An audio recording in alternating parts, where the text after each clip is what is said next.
A bounce house rental business is fairly easy to start, it's not very difficult to operate, and it can make you a lot of money. But like every business, it does have its pros and cons. And in this video, that's what we're gonna discuss.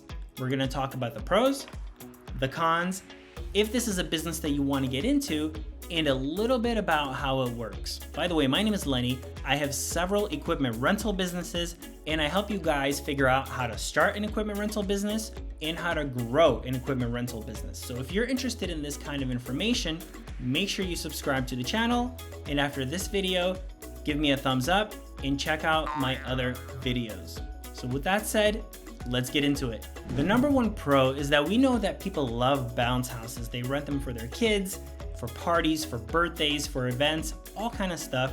So we know this business is in high demand and it's booming. The business also has a fairly low barrier to entry. You don't really need a lot to start. All you really need is a website and one bounce house. A bounce house costs maybe $1,000, give or take. You can get a cheaper one or you can get something more expensive. It really depends on the quality and the size, but all you really need is that one bounce house and you're off to the races. It's not a very difficult business to run.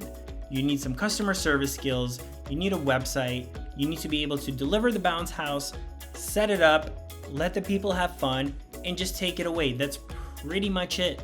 This business has a lot of profit. If you think about it, you can rent out a bounce house for a day for several $100s. So within several rentals, you'll probably get your money back that you paid for the bounce house. So that's a really good ROI. You can really start making good money and fairly quickly.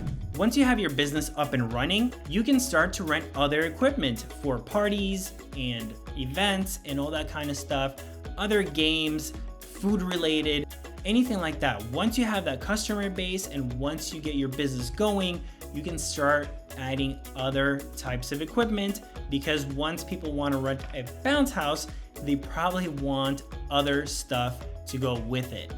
Now let's talk about the cons. Unfortunately, since this is a high demand business, that means it's fairly saturated.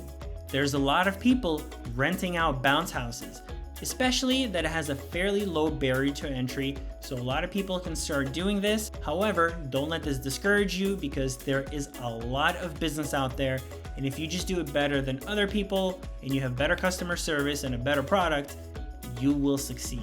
It's fairly labor intensive, meaning that the bounce house, once it's all rolled up, it's fairly big and it's fairly heavy. You probably need a hand truck to transport it.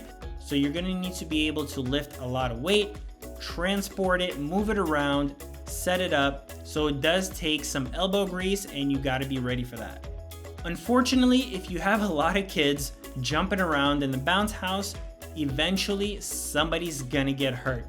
And this can cause problems. It can give you a lot of headache, people can complain, they can come after you, they can blame you. And this is something that you may not wanna deal with. You may not want the stress and worry that somebody's gonna get hurt and they're gonna try to come after you and they're gonna blame you for it. So that's a big con that you should definitely think about before you get into any kind of business. This business can be fairly seasonal and the weather can affect it, meaning that if there's rain, if there's snow, people are not gonna really wanna have a bounce house because it's fairly a warm weather type of thing. So you gotta think about that. Depending on where you live, this is something that you have to consider, that it could be a fairly seasonal business and you may not have business all year round. You will have to clean and repair the equipment. When you have a bunch of people using it, jumping around, kids, they're eating, they're drinking, their hands get dirty, all that kind of stuff. They're jumping around, playing in your bounce house. You will probably have to clean it every single time, if not very often. You're gonna have to repair it because it does get a lot of use. There's people jumping in it. You're probably gonna get holes that you're gonna have to repair because you don't necessarily wanna buy a brand new bounce house every time something breaks. One of the downsides is that it's only a 1-day rental. This is an event business, meaning that you're not renting equipment for multiple days, where you're pretty much doing the same amount of work, where you deliver it, the customer uses it, and then you can pick it up a week later, a month later, and you're making money all that time. You're pretty much gonna get 1-day rentals for 2 hours, 3 hours, 4 hours, and you may even have to be there for the entire time. Sometimes that's a good thing, sometimes that's a bad thing. You're probably never gonna get long-term rentals, and that's just part of this business. And last, you're gonna have to make sure that you have storage and transportation. Bounce houses are fairly bulky and you generally can't transport it in a small car. You will probably need at least an SUV or a van. So if you don't have that kind of vehicle, it might be difficult for you to start this business. And once you start getting more than one bounce house, you will probably need storage because even when they're deflated, they do still take up a lot of space.